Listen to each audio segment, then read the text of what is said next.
host and moderator today. I'm Jody Storr. I'm a co-founder of SMPL-C. As Daniel was asking earlier, we are the industry's first AI-enabled CMMC documentation workflow engine, helping compliance team turn months of documentation work into weeks. So that's what we do. First, I'd like to thank you all joining us on this Labor Day weekend kickoff. Again, definitely shows your dedication, especially to our speakers. Love that. I'm very privileged to be with these folks. A lot of these folks are setting the bar and standards in the industry, and have really been great friends to us through the years in developing the product as well. But really want to start off in alphabetical order here. We got Nick Angus. He's one of the lead CCAs for Gray Analytics. We also have John Nolan. He's the VP of IT Operations at ISI. And George Perez-Diaz, who is the Director of Advisory Services for Beryllium InfoSec. And then, of course, my colleague, Shrikant Rachikanda, who is the founder and CEO of SMPL-C. So let's just kind of dive right in and start the unscripted session and start to chit chat a little bit about what we're talking about today, which is around, CMMC documentation. What are some of the best practices? And I think a very big topic right now is around the standardization challenges that happen there. Like, what is the best way to document? What do assessors look for? One assessor might think a certain document needs to be a certain way versus the other. And, how will you pass assessment, with this type of ecosystem happening, around what is the best way to do it. So I'd like to kind of kick it off and throw it out there to the team. With the current landscape today, what do you think the challenges are? What are some of the pain points as it relates to CMMC and the standardization therein? So I'll start off with you, John. You look like you're ready to go. So you might have to unmute yourself. Yep, I was muted again. Sorry. I'm always ready to talk. Anybody that's talked to me before knows that by now. But yeah, I think it's appropriate for the beginning of the conversation, because when you're talking about standardization and really documentation as a whole, the very first question that comes up is what are you writing it to? What I've seen a lot, less so now that more and more people are geared into CMMC and locked into it, is in terms of policies, in terms of different types of documents. There's so many different standards out there that we in the DIB can have to accommodate and have to write to that, and they end up with very different results. So core example is that I see a lot is ISO 27001 versus NIST 800-171 or CMMC. I've had plenty of clients come across my desk that have gone through ISO either 9001 or 27001, and they've written all their documentation to that, and they don't really want to change that. And that's totally fine. It's understandable. It's a lot of change to make. But when you look at CMMC, when you look at NIST, and knowing that your best bet, especially when you're sitting in front of somebody like Nick, who's going to be auditing your environment, assessing your environment, the best bet for them to understand what you're trying to say, what you've implemented, is to link it directly to the objectives of NIST 800-171 or CMMC, as opposed to just kind of adapting documentation from another standard to fit the bill. So yeah, I can go on and on and on. So I'll give some of my other folks here a chance to talk, but that's my initial thoughts, at least. I love that. I love the objective level is the key here, and I do love that. That's what a lot of people are missing. But George, or I heard somebody chime in there. Who would like to go next on what they're? I can always chime in, of course. Yeah, agree with everything that John said. And in addition to, remember that your documentation is to communicate, educate, and instruct. What is it that you're doing to meet the intent of the requirements? And what is it that you need to do to continue to meet the intent of the requirements, right? When an assessor shows up, either DoD or a C3PAO, never assume that they know exactly how you have implemented the controls. And that oftentimes starts with your policies, your plans and your procedures, your strategy, what you're doing and how you're doing it, right? In that particular order. And be kind. Be kind when you're are writing down your implementation statements. Remember that you're expecting visitors essentially, and you want to have that really well put together meal where they come in, they get invited in, they get the appetizers, they know what to expect. They get hopefully a very nice cocktail to start the entire thing, right? A nice system security plan description. And then you go into the main course, your implementation statements, very nice laid out, very separated, nothing touches it, the other, no cross-contamination. And then remember that your documentation has to talk to each other. Triangulation, what you're saying, how you're doing it, etc. They all have to align. And when they misalign, that's where regardless of your standard, regardless of if you're going with ISO, you're going with other frameworks, it just needs to talk cleanly of what you're doing, how you're doing it, and how you're planning to maintain it. That's awesome. Nikki.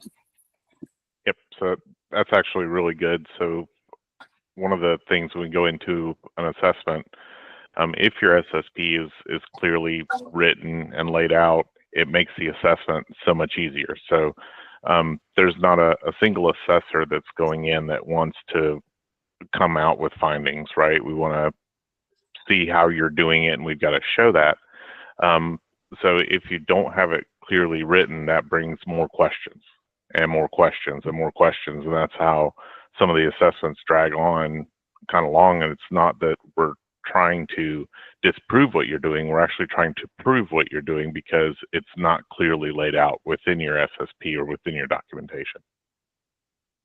You know, John mentioned, but I think Nick is a big softie actually, because that's actually how most C3POs should be. They should bring out the best of the OSC, because then you know that they're really prepared for to get certified, right? So I think part of the issue, and we see this all the time, is the rigidness with which the OSC comes in. They come in with a CMMC is just another framework kind of thing, right? And the answer to that is actually it's not, because it's a lot more. You got to prove what you're doing, and that starts from how well have you laid out your policies and procedures, and how well can you demonstrate that you've implemented in the right way. So a lot of it is, I think, standardization starts from the beginning, which is essentially education, like educate yourself on the CMMC process itself, right? Why is DoD asking you for all of these things, and what is the rationale behind that? That actually sets a tone for your CMMC program in general. Yeah, and what is the end goal for what you're trying to achieve with the documentation? Absolutely. So, yeah, like I mentioned ISO earlier, and it's always an easy example for me to give, because the burden of proof, I'll say, is so much different for the two when it comes to technical points. And the number of people I've seen come across with documentation that says something along the lines of, improving their antivirus deployment. For instance, they'll say company X employs next gen antivirus software, and that's it. And that may very well be good enough for another standard that's more about organization and having the papers in place. But knowing that CMMC is about you proving that you're meeting compliance by detailing the implementation of what you're doing, and guys like Nick need to understand how you've implemented it to know that you've done it right, plain and simple. So if you go in trying to prove an ISO burden of proof in a CMMC assessment, you're going to have a hard time. So standardization is a tricky thing, because you can't really standardize across the board, but you can find a happy medium where if you're needing to meet a number of these different controls, you just need to know what the key point that you need to hit for each is. Yeah. Very good point. Very good point. Yeah. So we kind of covered off on a lot of things there with, the kind of the current landscape, what people are challenged with to some degree. We hit a lot on some of the best practices. yeah, and then we've got a few questions too, and I would like to maybe pause because again, this is unscripted, and I love, David's been very active, and thank you, George. And if for those of you who are on the line and are muted, properly muted, then feel free to ask questions. We'll answer a few, but I do think like right here, David's saying my ISO 9001 audits are telling me CMMC is a show me assessment. And Nolan said, oh, okay, there we go. Yeah, I think he was just making a statement, but I think Yeah. a question before is a good one is, will assessors really read a few hundred pages of SOPs? Yes. I mean, I don't think your SOP should be a few hundred pages right off the top. I mean, because you'll want to write them in a way that can be completed. And if you have something that's that complex, there's definitely use cases for it, but they will go through you have 5 days, give or take, to go through as much as they need to prove that your implementation meets the standard. And George and Nick, I don't know if you want to speak to that a little bit. You probably have a bit better insight than I would. Yeah, I'll elaborate on two things there. One, sorry about that, Nick. I'll try to be super brief, which is extremely rare. So buckle up.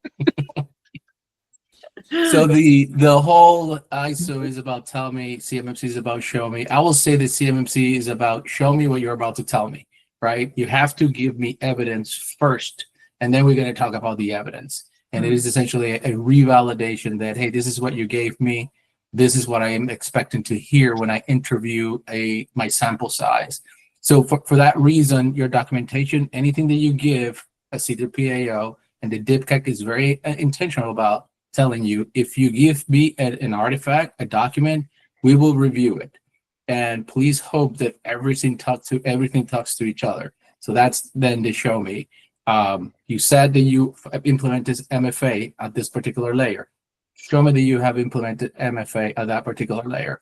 And if you don't have the ability to show them that what you shared weeks before, it happens to be true, that's a disconnect in your entire security program, and therefore you're likely trending not met and about to have a bad day, bad weekend. Nikki, you want to elaborate there? Yeah, so I was going to speak to the SOPs and the few hundred pages of reading. So I don't think anybody wants to read a few hundred pages of SOPs.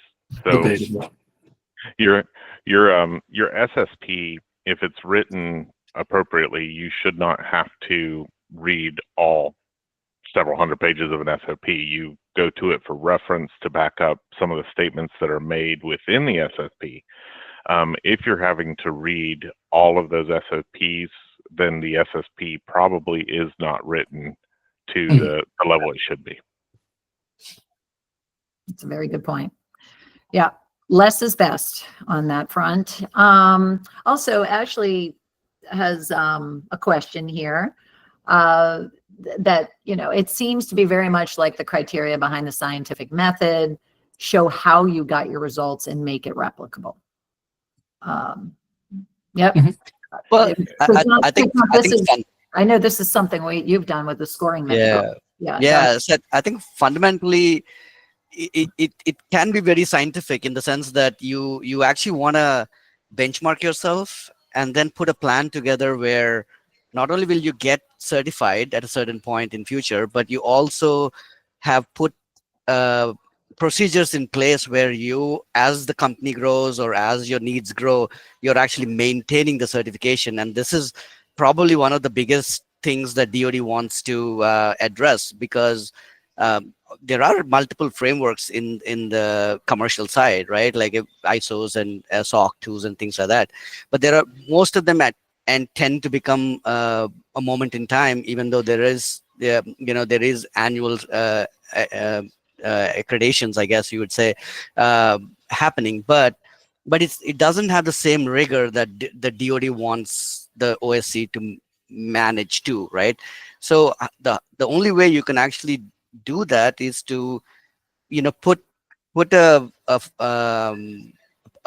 program in place within the OSC where not only are you getting certified, you're actually putting yourself in a position to maintain that certification over time.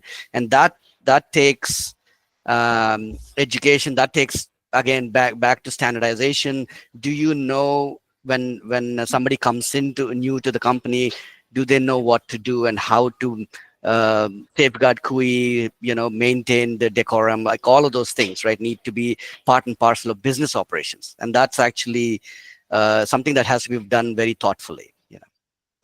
Yeah, agreed. And I can add real quickly, and I keep saying that real quickly, which is not true. Actually, think about cybersecurity.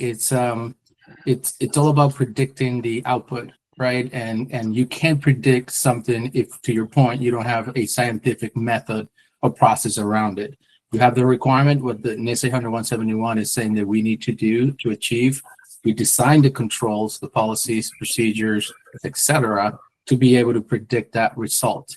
And if we don't have an ideal outcome/result in mind, then we can't ever expect to validate that we're secure and compliant, right? For that reason, yeah, you're 100% right. There's some scientific methodology there, and also a little bit of art if you're creative enough. Mm-hmm. Very good point. Yeah. And yeah, Sabrina, how you doing? It's good to see you. She has a question, and I think it's a good one. A 5-day certification audit was mentioned. Is that the standard audit time for organizations of all sizes? I think that's a great question. So we try to follow what DCMA set out when they do their assessments, which is typically a 5-day. That varies, right? So if your documentation is good and everything looks well and you have your body of evidence, that can shorten down. Typically 3.5 to 4 days is your general assessment, with the 5th day being kind of a follow-up and close out of the week's actions. But yes, generally 5 days is the standard. Yeah, and I can speak from like more the OSC side of things, as we've my company's helped take people sitting on the other side of the desk from Nick, and it really does come down to your preparedness. You're looking at a minimum. I think the quickest we've been through an audit was 2.5 days, and that was a cloud only, no on-site component.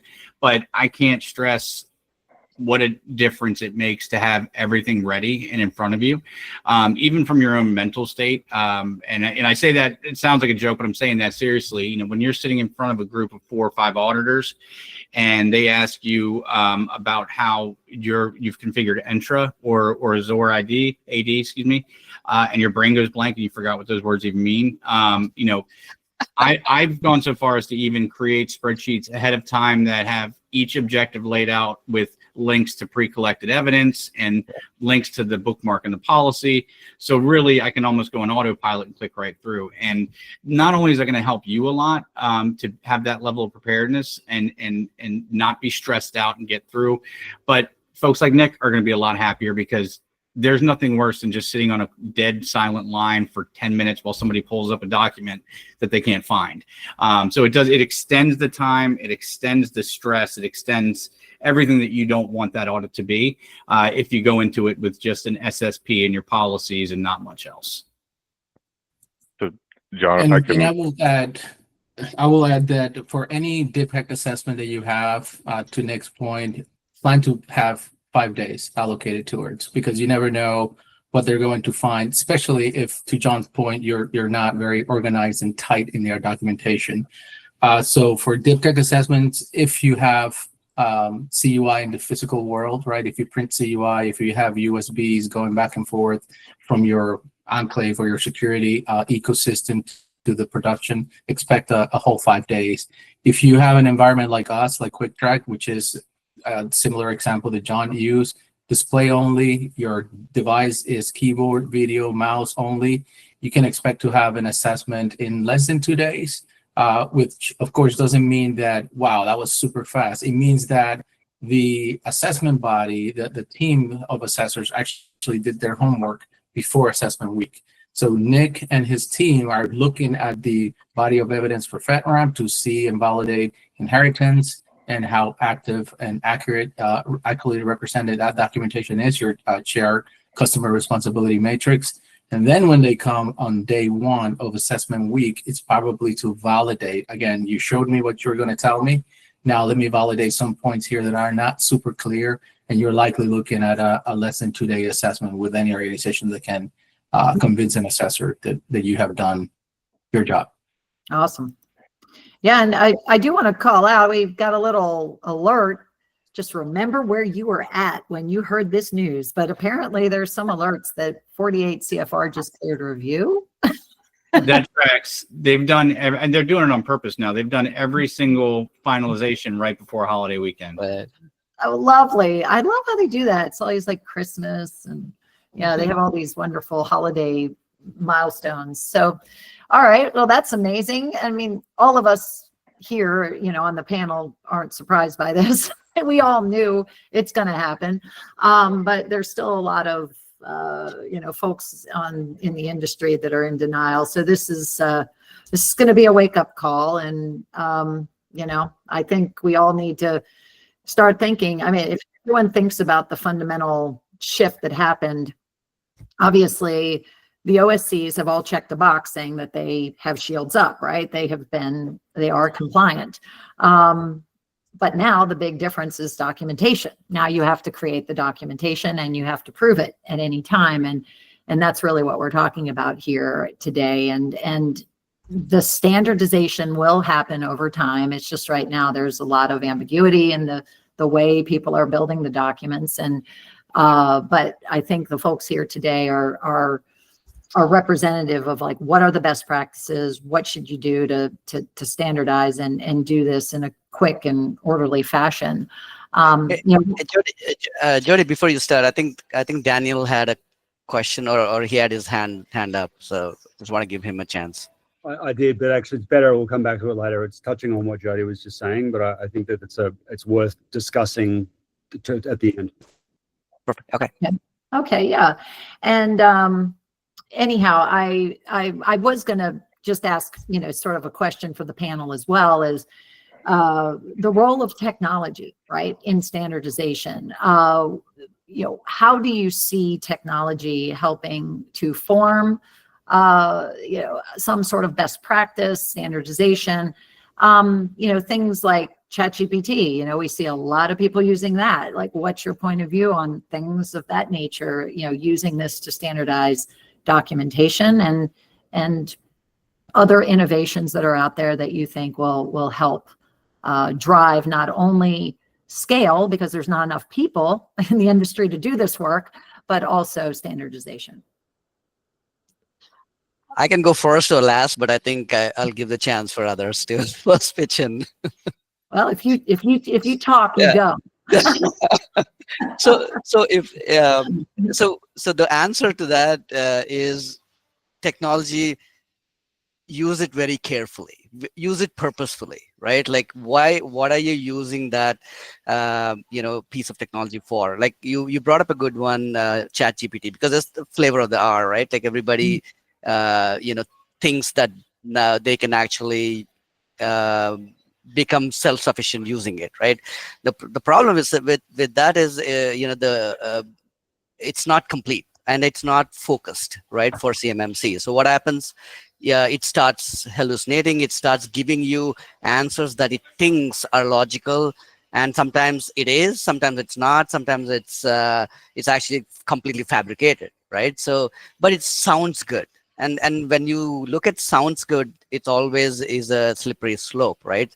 So that's kind of why we, you know, I talk about technology as being very purposeful. Is like, you still have to use your judgment. You need to, you cannot take the human out of the process, right? So you actually, all of any technology, including, I would say, SMPL-C, where we have actually used our own proprietary LLMs, right? We are aiding. We are not replacing a human, but where we are helping is, you know, maybe you don't need to do everything manually. If I can help John not use his spreadsheets, but use our tool to organize his readiness in front of an auditor, great, right? Like that, like we need that kind of usage of technology. And I'm gonna pause to give others a chance. I'll go. Technology is good. One thing that you have to be intentional about and ask yourself, can you challenge the output to know that it is true? And that's the one thing that I have found myself, not saying that I'm smarter than ChatGPT, but I'm able to, because I understand CMMC and several security standards rather well. Yeah. It becomes very creative. So you have to be careful on what Yes. you're giving it. It is great so that you don't have to start from scratch, but then That's you right. have to have a little bit of context and content to be able to challenge and make it fit your organization. So once you get there, once you have a standard that you think is good enough, to Shree's point, find an assessor, find a lead CCA, and have them give you a fresh set of eyes. Hey, will this pass an assessment? Will this be sufficient for what you're looking for? And now that becomes your template. Once you get the yes from many, go with more than one, right? Unfortunately, we have to triangulate. We can never remove the subjectivity from security and compliance. I say never, but it's highly, highly unlikely. Never say never, but it's highly unlikely, right? Because we all have different experiences and background, and we're going to go into review mode with those experiences and knowledge that we have. So yes, you can build templates. It's better than starting from scratch. Just make sure that you challenge the output and have some friends validate exactly that. And if you're not even using friends, I think just making sure you know where to go in the NIST documentation. Yeah, you just need I to say friends, but it's even better if they pay us. Yes, 100%. Well, they can pay, but they could also do it on their own, but they have to go find the right places within NIST, which obviously is, even for people that know their stuff, that's sometimes a needle in a haystack. So technology can help automate those things, I think, as Absolutely. well. Yeah. But anyone else on, we have some questions, but John or Nick, anything on tech? Like, I know ChatGPT is a hot topic and we definitely want to advise people away from that. But Yeah. No, not for me. I think it's been very well covered. Just as with anything else, check your work or check your result. it's I would. yep, you need humans, always need them. Yeah, I think technology is good to an extent. To kind of touch on the hallucination, just ask ChatGPT when it was last updated. It'll tell you June or July of 2024. So a lot of the information it pulls is old. So those of us that are been in CMMC for a while knows the difference between version 1 and version 2. So if you're asking questions, it could definitely give you inaccurate responses unless you're very, very clear. Absolutely. That's an awesome point. Yeah, just know data, garbage in, garbage out, and ChatGPT has a lot of that. So check your work, use humans, technology's there to help scale and ultimately, replace a lot of the mundane and repetitive work, right? That's the goal of technology, along with upskilling, right? Giving these smart people, all of you on the line that are in compliance, like giving you an opportunity to really work on the strategic and bespoke areas of what the OSCs need. Yeah, we have a question here. It's kind of a long one. Oh, I think some people are answering it. That's great. But did someone answer David Fraley's question on our assessors looking at ACs when conducting assessments? Okay. George just did. Yep. Great. And everyone just reference the chat here. We don't have to. What are useful resources to provide new people to clients to educate them about the process and to clarify things? Who wants to take that? That's a good question. That's a loaded question.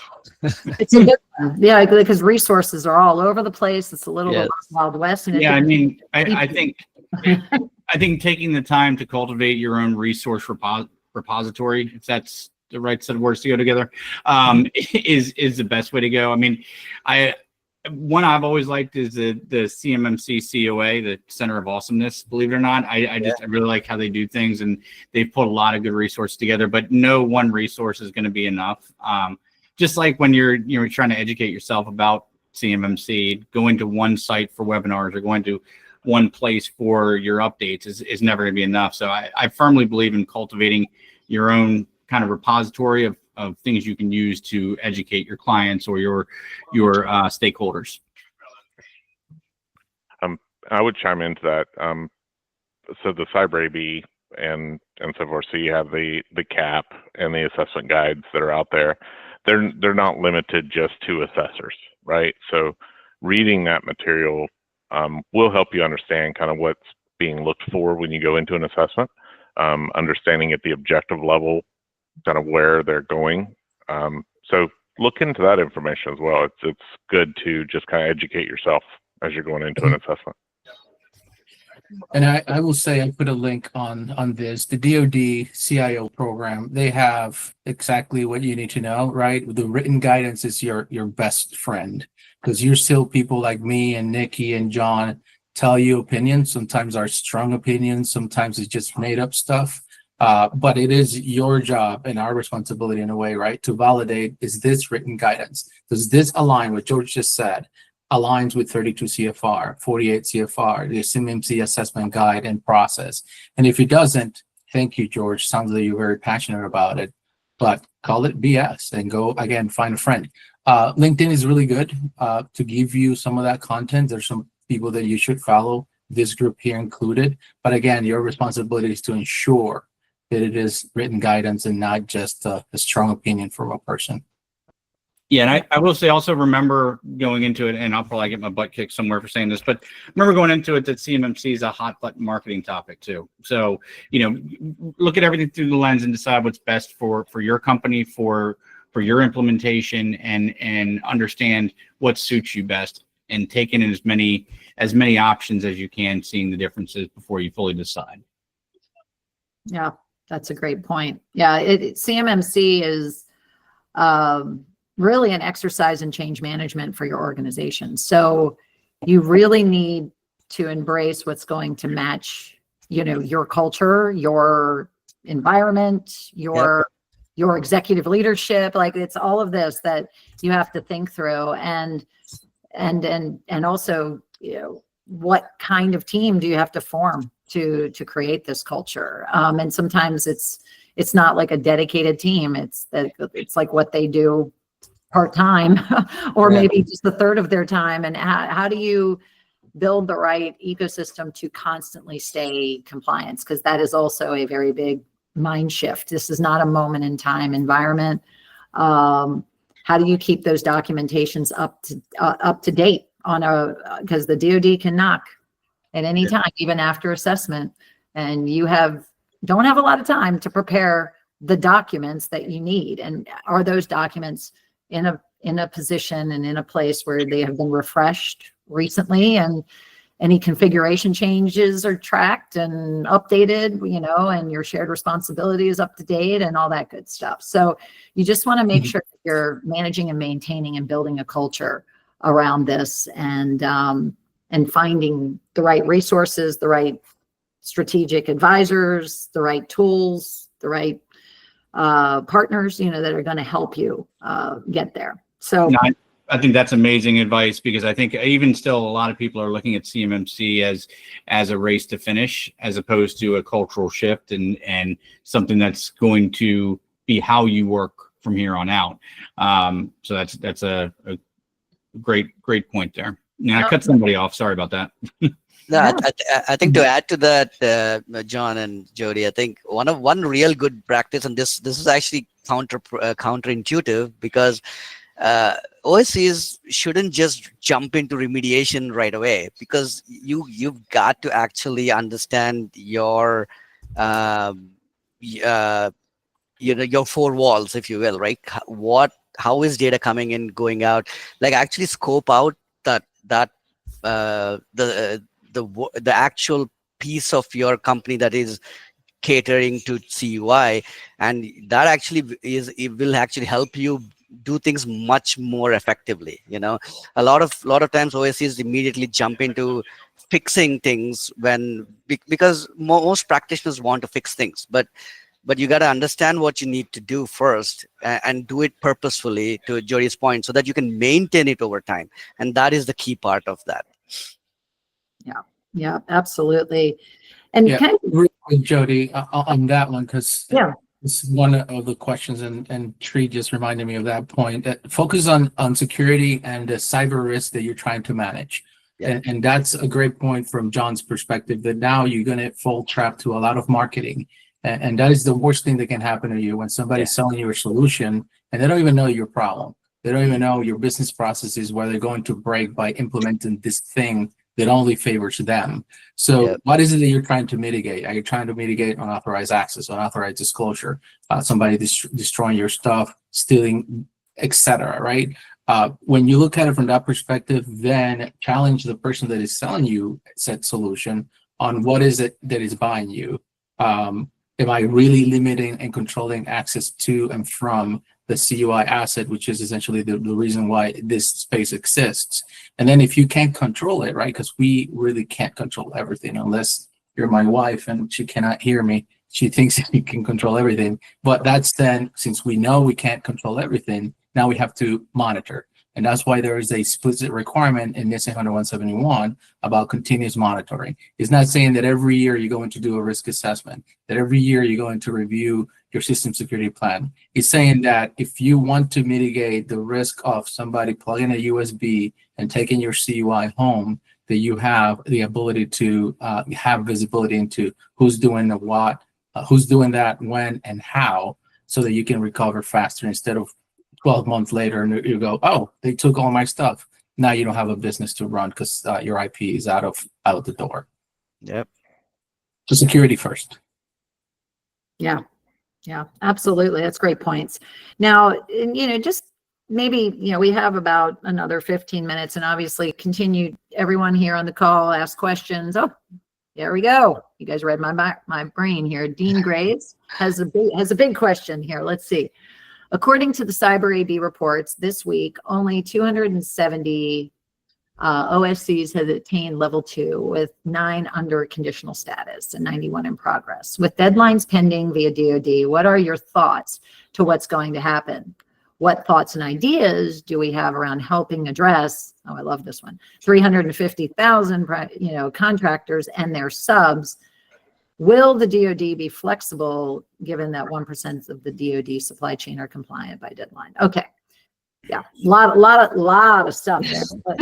But, and I love it because we do have a demand and supply problem. We have, things like this all going on. I would, how about Nick? You've been a little quiet. You talk. Oh yeah. What do you think? Give me this one as an assessor. I thought you'd like it. I'll take it. I can help Nick if you need to. Yes, go ahead. I think that the part to highlight, Nick, and interrupt me anytime, right? Because I love having the guitar, but I like to share. 32 CFR has a very specific and intentional phased-in approach by the DoD. So yes, the DoD has been extremely flexible, given that we have been saying to the DoD, yes, we did that in 2017 and we continue to do that. So there's a lot of flexibility. Then the phased-in approach is the other flexibility, essentially the DoD saying, here you go, guys, take your time, but you have 12 months, right? And there's going to be first self-assessments that first 12 months after 48 CFR drops and CMMC is final and effective, meaning it can show in contracts. 12 months self-assessments. Some contracts will be mandatory C3PAO, but then after that, we're going to transition into it. And there's verbiage in 32 CFR that says exactly what you're asking here, because we know there's going to be demand and to ensure that the infrastructure is there to support the third-party assessments, that's why you have a 4-phased implementation plan from the DoD, which you have 4 days. So it's there, yeah, but they have been extremely flexible. So it's time for us to get our pieces together for sure. George, let me ask you this, and this is partly my curiosity as well. One thing I get asked a lot is yes, the government's got their phased approach rollout, so it's looking like next year before we get C3PAO requirements and contracts. But what about primes flowing down the requirement early? Love it, right? And yes, we have seen that since 2017, that the prime contractors have put a lot more pressure than the DoD, because now we have legal and contract requirements that have nothing to do with how the DoD wants to deploy this. So you should always have in the back of your mind, can my business, my organization survive without CMMC? And if 90+% of your revenue is from NHTSA 10171 and DoD work, then the answer is no. You need to get there sooner rather than later, and also start measuring how many questionnaires are you getting a year asking you, are you ready? Are you CMMC certified, or do you have a CMMC C3PAO assessment scheduled already? So yeah, John, thank you for that question. That's exactly it. You have contract requirements that go beyond the DoD, and since most of those 270 are prime contractors, right? They already went through it. They are going to expect that you are going to meet your responsibility and continue to help them protect their CUI. So, yeah, and in a way, the primes have no choice, because they are the ones on the hook. So they're making sure that their supply chain is actually also being able to handle the CUI rigor, right? That's needed. So yeah, absolutely. Yeah. And the next point that Dean brought up here was something that's been causing a lot of confusion as well, and that's this October 1st date that's come up with a lot of people. And when I looked into that, I saw that document was labeled, it was dated pretty far back, and I didn't take it as applicable to what we're doing right now, but I'd love to get the thoughts of the group on that as well. Plus, there's a memo from the Undersecretary of Defense that came out earlier this week, basically stating not to include CMMC requirements, because we were seeing, I myself got calls from at least 4 or 5 clients over the last 3 weeks of people kind of jumping the gun and including the CMMC requirement in their RFP before they were supposed to. So there's also a memo came out about that, kind of, to my understanding, saying not to do that until otherwise noted. So any thoughts there? So I for one, like that October 1st date, because it was a date that came out of the 32 CFR exercise, and that was 4 or 5 years ago. So the fact that the DoD already had a vision that, hey, around this time frame, we're going to be final and effective, I think is pretty impressive. Right. And now we've heard here in the chat, thank you for sharing that, the 48 CFR just went through that review. So it's not highly unlikely that we will see it anytime now, right? As far as being final. Yes, it will not show up in contracts due to that class deviation memo that you just mentioned.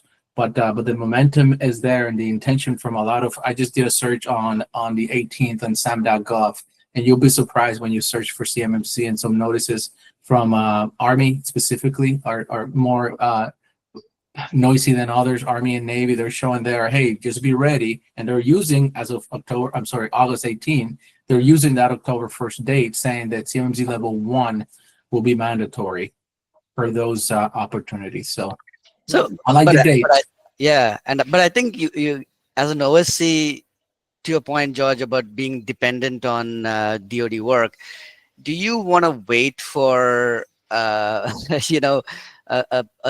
RFP that asks for CMMC, or do you want to be ready in case that becomes mandatory? You know what I mean? Like you gotta keep that in mind as to where you are in your journey, right? So you if you're waiting to see that in RFPs and then address it, I would think that you'll be late. You know. Yeah, you're up a certain creek at that point. Exactly. Waiting to see it in a RFP before you take action.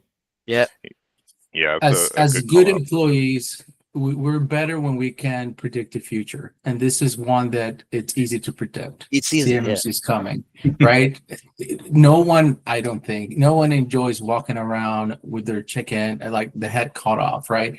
Trying to figure out what it's happening and what do we need to do. So we need to stop playing catch up as an industry and know that this is here, and that we'll be knowing that this is coming for a while. So it's pretty nice to start planning and relaxing a little bit in Q1, Q2 next year and be ready. Yeah, absolutely. And yeah, and with the 48, it's only a matter of time before it's published, and then we will know the rollout and who's going to get hit. And yeah, David saying, is the 48 review really done? And I got word through this panel or through this chat that it is. I have not been able to validate it, but anyone on the panel been validating it? Because I've been Jacob Horn, who's usually pretty reliable, is putting it out. I've seen 3 or 4 other references, so I think it's a pretty solid deal that it is. And plus, like I said, it tracks with. I would love to know whoever it was that said, "Hey, every single update for this thing we're doing right before a 3-day weekend or a holiday weekend." It has been that way every time. Yeah, you're right. You're right. They have a cadence. David's saying he doesn't see it, but maybe David, after this call, we'll go and validate it or find where the source came from. Maybe Mike Balazy is the gentleman who put it out there. Maybe he could put a link where he saw this. So yeah, help us out. But I'm in the middle of conducting a webinar, so I haven't been able to look. But this is good. I mean, good energy. We're like finding all this stuff. George, yep. So as it relates to, it's sort of, again, this is unscripted. We went a little off script, which is fine. About talking about documentation and kind of went into some of, just the fundamental challenges of CMMC, that lies therein. But, I would like to just kind of maybe top it off here, because there's a lot of collaboration in the industry, and definitely, there's so many fragmented offerings, from industry to support the OSCs. There's advisories, there's C3PAOs, there's MSPs, there's tools, there's, all this goodness that's out there. And I do love this industry because, and you'll see a lot in our campaigning, everything's about better together, because we firmly believe that here at SMPL-C, like the industry needs to come together to make it easier for the defense community to get across this finish line, and then we protect our country, which is the end goal. So from an industry collaboration standpoint, where do you guys feel that, there's a way and an appropriate way that industry leaders could take a stance and drive standardization and best practices in this sector? I mean, we have the Cyber AB, but they're very focused on the assessment side, and they're obviously adding some spice to some other areas. But what's your point of view, and where do you see kind of future collaboration in the industry going? So I'll jump in here. Anybody feel free to interrupt me. So I think things like this unscripted education is kind of the biggest thing to push standardization and collaboration. So there's a lot of questions around the controls and how to implement them, and what should you do for an assessment. And unfortunately, there's a lot of we don't want to ask these questions because it's going to make us look bad. And there's a lot of that, unfortunately. And I think everybody kind of coming together, do these open talks to ask those questions is probably the first step forward. Is education amongst everybody. Yep, education is key. Is there? I know, George, you have some thoughts on industry and their I position. always have thoughts. I have a bunch of opinions. So for me, I would love to see the Cyber AB and KCO take a role there. We have a lot of people, me included, that we've been trained to assess programs, but there's no training specific to how do you build a program. That's a miss there, right? So we need to have, an intentional implementation program. This is how you design a control. This is how you build documentation and maintain a program through documentation. Then I appreciate what the C3PAO stakeholders body is doing, right? Because that, to me, is one of those key stakeholders that had a ton of risk, and we don't give him enough love, I don't think. Maybe Nikki does, but Nick, but not many people do, right? And the C3PAOs, I feel that they do have a responsibility to say, this is what we've agreed that it is good enough, that it is adequate and sufficient for a particular program that has these attributes, without getting into the technologies, the ones and zeros, right? We can stay at the concept. I need MFA, I need EDR, I need encryption, but we don't need to say exactly how. But as soon as we get to that level, stop at the concept and say this is good enough. Now we're building we're building a standard. We're building repeatability. We're enabling the OSC to be successful.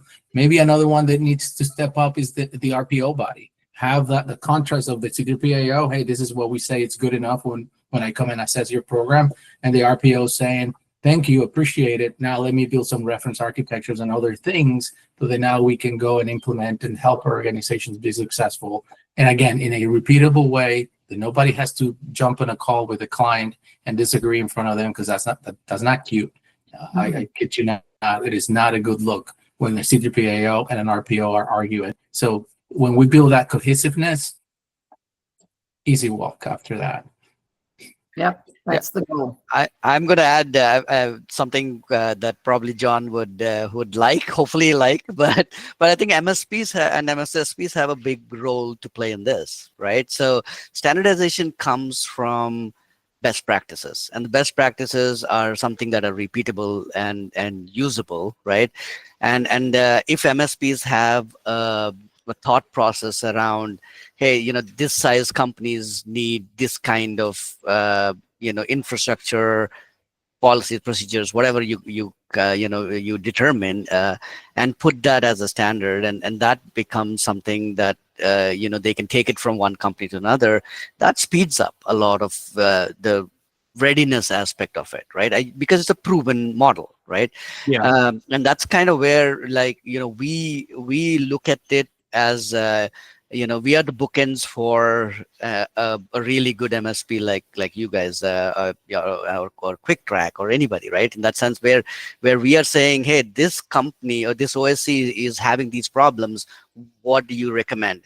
And I've actually seen this happen very nicely. Is like some of these guys going, we are not for this because we don't do that. That's actually really awesome, right? Because you're not just selling, you're actually ensuring that the OSC is preparing correctly, because they're not a good fit, in that sense. So that, I think, is where the next steps need to happen, and more of that needs to happen, where there is this I wouldn't call it easy button, but it's like a end-to-end button, if you will, where the OSC is not worried about every step and figuring out whether they are doing the right things. They don't have to be in a minefield if the path is already laid out. Right. Yeah, that's great. Well, we're running up on time. It's almost 3:00 here, but I really want to thank everyone for joining us here right on the kickoff of Labor Day weekend, especially the panelists. You guys have been just amazing, and I know, your friendship means the world to me. I just, enjoy everyone here on the call, and love the spirited discussion, and also us talking and just being open about where we are in the industry, especially with documentation, which is, as we know, a very arduous process, part of, the CMMC journey. But we went unscripted. I love it. We were supposed to do like a whole format where Q&A was going to happen at the end. Who cares? I love that you guys were so involved, and definitely continue to shoot us questions. If you have anything, feel free to join our workshop. We're happy to, let you use the tool and hang out and play with it. And, we're getting huge accolades on how it's helping the community. So sign up as part of a thank you for being here today, and have a wonderful, wonderful holiday, and yabba dabba do. Let's slide down the dinosaur. And Have a great weekend, everyone. Thank you, everyone. All right. Thank you for inviting Thanks, everybody.